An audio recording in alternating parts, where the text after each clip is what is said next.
ఉప ముఖ్యమంత్రి పవన్ కళ్యాణ్ సారథ్యంలో రాష్ట్రంలో అధికారంలో ఉన్న తెలుగుదేశం, జనసేన, బీజేపీ సంకీర్ణ కూటమి ప్రభుత్వం వార్షికోత్సవ వేడుకలకు సమాయత్తమవుతోంది.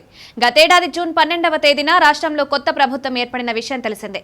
ప్రధానమంత్రి నరేంద్ర మోదీ సమక్షంలో చంద్రబాబు, పవన్ కళ్యాణ్, ఇతర మంత్రులు ప్రమాణ స్వీకారం చేశారు. తొలి వార్షికోత్సవాన్ని ఘనంగా నిర్వహించడానికి టీడీపీ కూటమి ప్రభుత్వం ఏర్పాట్లు చేస్తోంది. భారీ బహిరంగ సభను నిర్వహించనుంది. టీడీపీ కూటమి పాలనకు ఏడాది పూర్తవుతున్న సందర్భాన్ని పురస్కరించుకుంది. ఏపీకి చెందిన ప్రముఖ ఎన్నికల సర్వే సంస్థ రంగంలోకి దిగింది. తన తాజా నివేదికను రూపొందించింది. మొన్నటి వరకు విజయనగరం, కాకినాడ, తిరుపతి లోక్సభ నియోజకవర్గాలతో పాటు ఉత్తరాంధ్ర జిల్లాలలో ఎమ్మెల్యేల పనితీరుపై సర్వే నిర్వహించిన ఈ సంస్థ తాజాగా ఉమ్మడి ఉభయ గోదావరి జిల్లాలో దృష్టి సారించింది. తూర్పు గోదావరి, పశ్చిమ గోదావరి, ఏలూరు, కాకినాడ జిల్లాల్లో నియోజకవర్గాల వారీగా సర్వే నిర్వహించింది. క్షేత్రస్థాయిలో ఎమ్మెల్యేల పనితీరుపై అంచనాలను రూపొందించింది. టీడీపీ కూటమి ప్రభుత్వం తీసుకుంటున్న నిర్ణయాలు, పరిపాలనా విధానం, తీరుతెన్నులను తన సర్వే కోసం ప్రాతిపదికగా చేసుకుంది. షాకింగ్ వివరాలను వెల్లడించింది రైజ్.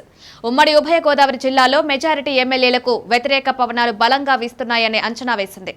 ఆయా జిల్లాలకు చెందిన 19 మంది ఎమ్మెల్యేలపై వ్యతిరేకత ఉందని తెలిపింది. తూర్పు గోదావరి, పశ్చిమ గోదావరి, ఏలూరు, కాకినాడ జిల్లాలపై జనసేన పూర్తిగా పట్టుకోల్పోతోందని పేర్కొంది.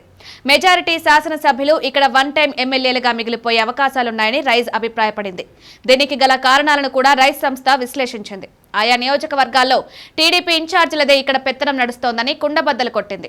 ఇసుక దందా, ఇసుక అక్రమ తవ్వకాలు, కూటమి ప్రభుత్వ హయాంలో భారీగా పెరిగిన కరెంటు బిల్లుల వంటి అంశాలు వ్యతిరేకతకు కారణమైనట్లు పేర్కొంది. వీటితో పాటు సంక్షేమ పథకాల అమలు కాకపోవడం, పంట ఉత్పత్తుల కొనుగోలు ఆశించిన స్థాయిలో లేకపోవడం వంటివి ఉన్నాయని తెలిపింది. ఆక్వారంగం ఎదుర్కొంటున్న ఇబ్బందులు సైతం ప్రభుత్వంపై వ్యతిరేక పవనాలు వేయడానికి దారితీస్తున్నాయని పేర్కొంది. కూటమి పార్టీలకు చెందిన కార్యకర్తల్లో గుంభనంగా అసంతృప్తి నెలకొని ఉందని, ఎమ్మెల్యేలపై వెల్లువెత్తుతున్న అవినీతి ఆరోపణలు ఇక్కడ ప్రభావితం చేస్తున్న అంశాలని వివరించింది. రేషన్ సరఫరా